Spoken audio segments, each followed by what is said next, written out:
Welcome students. Now we are going to start the next lesson, that is human capital formation. As you can see, human capital formation.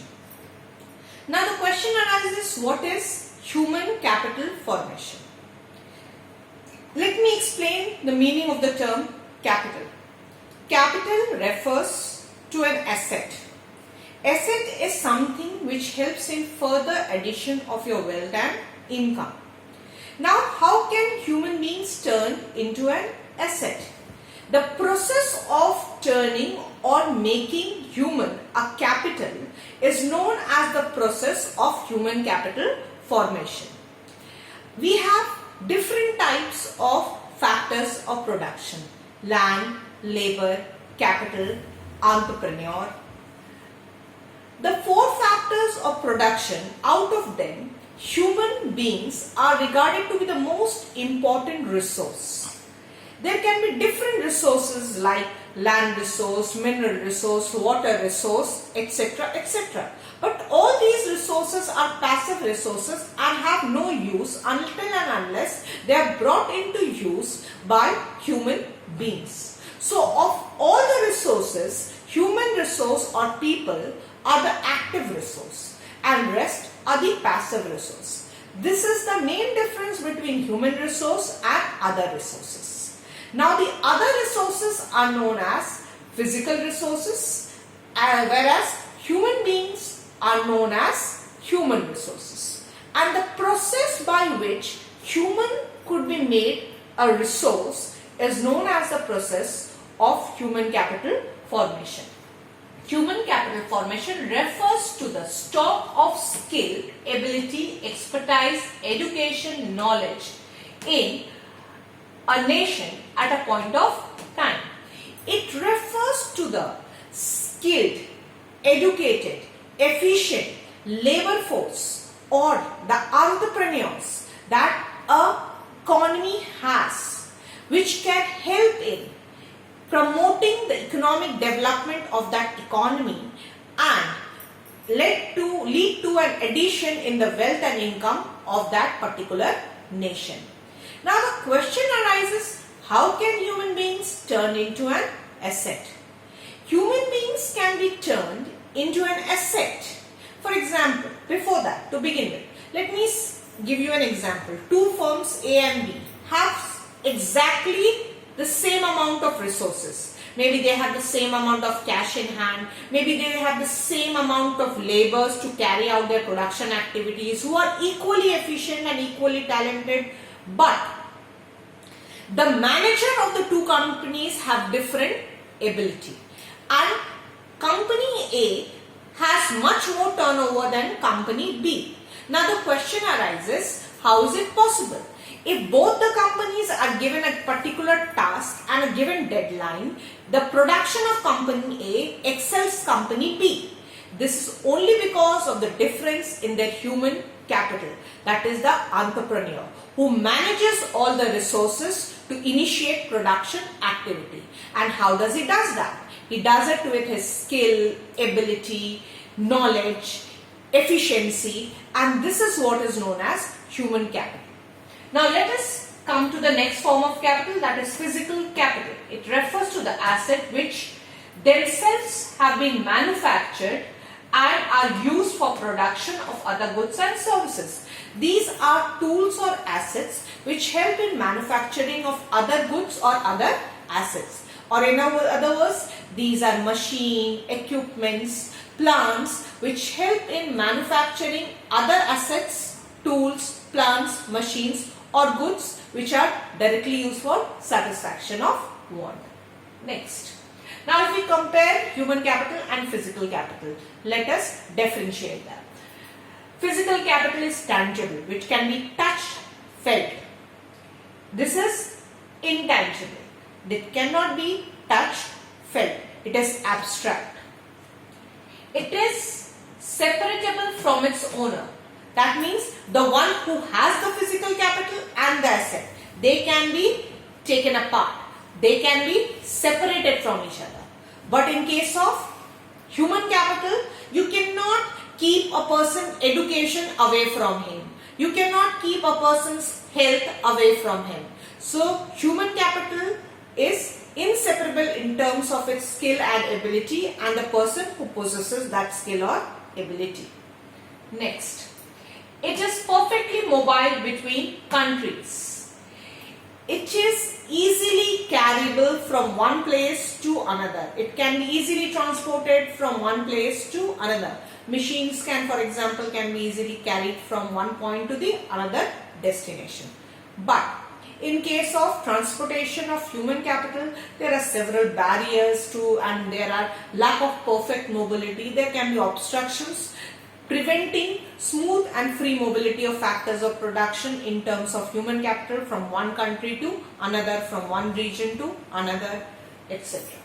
Next, it depreciates over time due to constant use.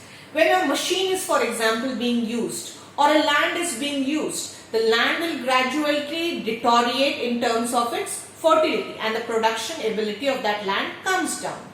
Whereas when it comes to machine, when a machine is being run over a period of time due to continuous usage, the machine's productive efficiency comes down due to wear and tear, due to obsolescence, and thus the machine's productive efficiency is reduced. But in case of human capital, depreciation does not take place because of aging. It only depreciates and its working efficiency comes down when it ages with time. And whereas education and health can help to restore back this depreciation taking place due to aging. It creates only private benefit. That means it only benefits the owner of these resources. Whereas human capital not only benefits the owner but it also causes social benefit or social utility. Now I'll define for you what is the process of human capital formation. Continuous addition to the skill and ability of human resource through education, skill, training and health facilities is known as the process of human capital formation. It is a process of adding to the existing stock of human resource and its ability over a period of time by providing or enhancing its ability through education, training, health facilities and enhancing its ability and performance, efficiency and productive capacity. Now the question arises, how does human capital formation takes place, or what are the sources through which human capital formation is made possible? There are 5 main resources through which it is possible to convert people into a resource or human beings into a resource or an asset. Number 1, expenditure on education. Number 1. Number 2, expenditure on health. Number 3, on-job training. Number 4, study program for adults. And number 5, migration and expenditure on information. For example, when a person is educated, when he has proper education, he learns the proper way or method of performing a task, enhancing its efficiency as well as its effectiveness. So he not only produces in larger volume, that means efficiency increases, that means his production capacity increases, but his effectiveness also increases. That means the quality of work that he delivers, that is also enhanced. So it leads to enhancement of effectiveness as well as efficiency. That is education. Next, expenditure on health. A healthy person has more fit and has greater ability to work as compared to an unhealthy person. A person who is free from diseases, illness can perform larger volume of work as well as he can work out and execute that task with greater efficiency. Thus his ability to work enhances. Next, on-job training. Many institutions or workplaces have facilities for imparting training to their staffs to provide them with the required skill to perform that assigned task. So this is also a technique where human capital formation is encouraged when on-job training facilities are provided by organizations to their staffs. Next, study program for adults.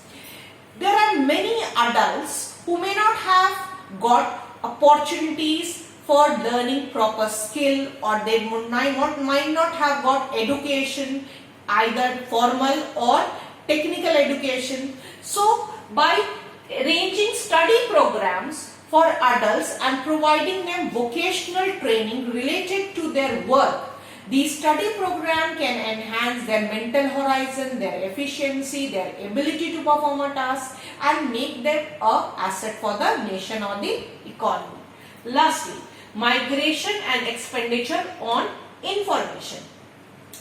There are many situations in which there are regions with ample supply of labor force, but there is no job opportunities. Whereas there can be regions where there are job opportunities, but there is a dearth or scarcity of laborers. Due to this dearth of laborers, these areas where job opportunities are available, they have to hire workers and human resource at a much higher cost, leading to a rise in the cost of production. Whereas those areas where there is abundant supply of labor, due to more or excessive supply of labor, what happens that the wage rate comes down. If proper migration facilities are provided and this deficit units could be connected to the surplus area and laborers could easily migrate from one place to another, providing them mobility, it can help in human capital formation. And in this dissemination of information or propagating or making people aware of the different opportunities available at different places can be helpful in creating human capital formation. So today's class we discussed what is physical capital, what is human capital. We also distinguished between human capital and physical capital, and you also came across the various sources or factors that encourage human capital formation. So in your next class, systematically prepare the notes on the topics that have been explained to you today, and make sure that you answer and prepare your notes in the CBSE format, answering 3 marks, 4 marks, 6 marks questions as asked in your board examination. So far, please take care, stay home, stay safe. Thank you.